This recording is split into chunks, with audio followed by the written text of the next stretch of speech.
I was watching a Bleek interview where he made some comments about Bean's, state property clothing line, and it made me want to ask you, what was your intentions when you gave Beans that clothing line? None of your business. None of your business. That was his business between me and him. And if Beans was not satisfied, Beans should talk about it. Nobody else but Beans. But someone that doesn't do business, their interpretation of it, someone that is at the actual, no disrespect, but not looked at as the smartest guy in the crew, the brightest light out there, their interpretation of business, for you to even respect that, for them to give a platform to talk about another man's business, that's the issue. But I'm not talking about what my intention, like who the fuck are you, anybody to ask me why I'm doing something and doing business with somebody.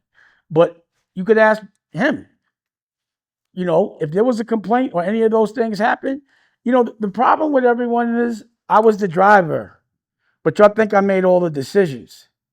So when it comes to like, I'll hear Nori say I couldn't sign Daddy Yankee and grab my man saying he had a choice. He had no choice. Jay was not fucking with them. I just wasn't going to go and say, I have to get approval from Jay, Leo, this guy, that guy. They're not going to approve it. You think Jay was approving Jim Jones getting $1 million for a fucking single? But it's all goes on me. You think I'm the one that didn't want to sign Daddy Yankee?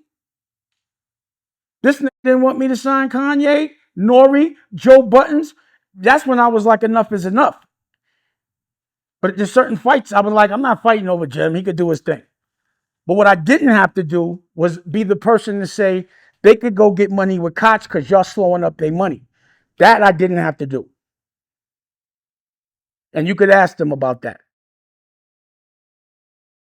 But like him, because Bleek posed the question, that's ridiculous. I'm not answering Bleek about no business questions. Next question.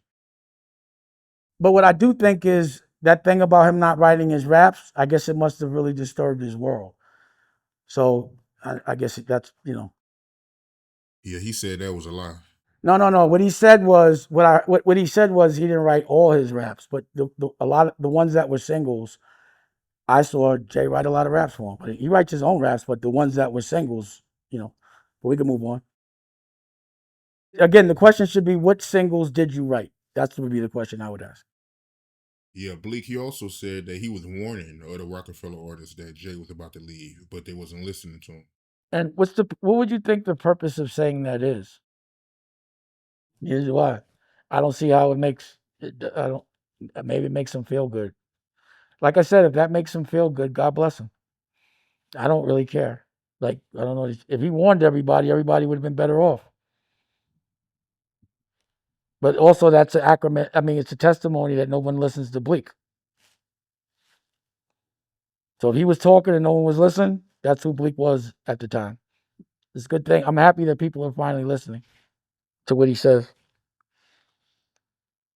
God bless you, Bleak.